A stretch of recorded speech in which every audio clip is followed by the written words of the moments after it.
गणपति अथर्वशीर्षम्। ॐ भद्रं कर्णेभिः शृणुयाम देवाः, भद्रं पश्येमाक्षभिर्यजत्राः, स्थिरैरङ्गैः स्तुष्ट्वां सस्तनुभिः, व्यशेम देवहितं यदायुः।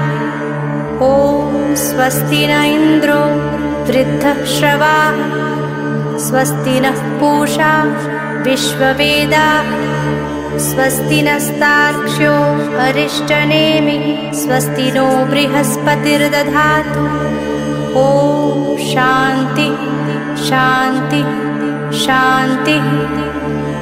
ॐ नमस्ते गणपतये, त्वमेव प्रत्यक्षं तत्त्वमसि, त्वमेव केवलं कर्तासि, त्वमेव केवलं धर्तासि, त्वमेव केवलं हर्तासि, त्वमेव सर्वं खलविदं ब्रह्मासि, त्वं साक्षादात्मासि नित्यं।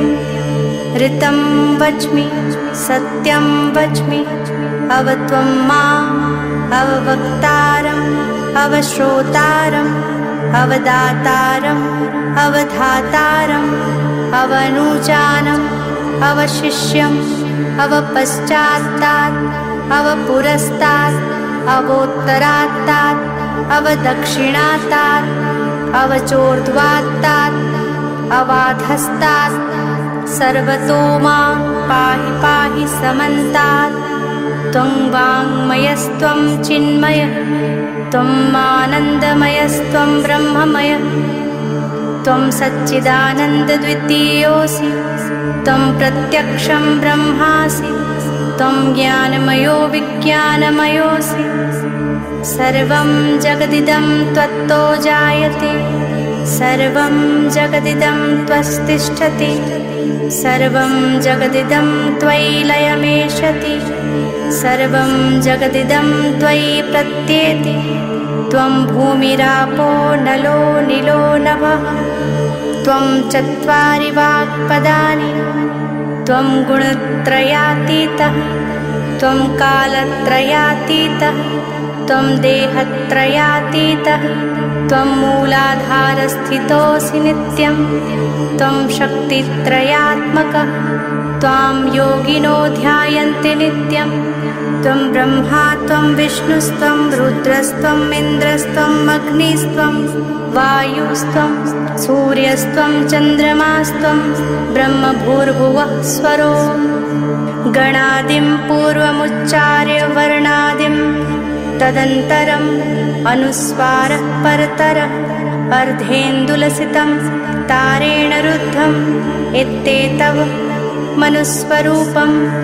ककारः पूर्वरूपम्, अकारो मध्यरूपम्, अनुस्वारश्चान्त्यरूपम्, बिन्दुरुत्तररूपम्, नादः सन्धानं संहिता सन्धिः। सैषा गणेशविद्या गणकऋषिः, निश्चिद्गायत्री छन्दः, गणपतिर्देवता। ॐ गं गणपतये नमः।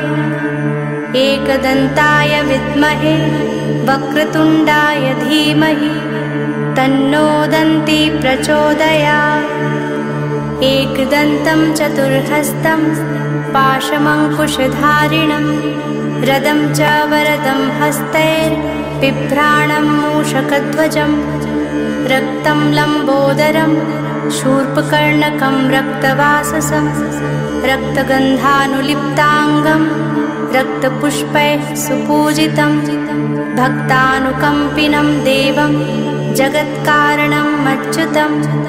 आविर्भूतं च सृष्ट्यादौ प्रकृतेः पुरुषात् परम्, एवं ध्यायाति यो नित्यं स योगी योगिनां वरः। नमो व्रात्पतये नमो गणपतये, नमः प्रमथपतये, नमस्तेऽस्तु लम्बोदराय एकदन्ताय, विघ्ननाशिने शिवसुताय श्रीवरदमूर्तये नमः।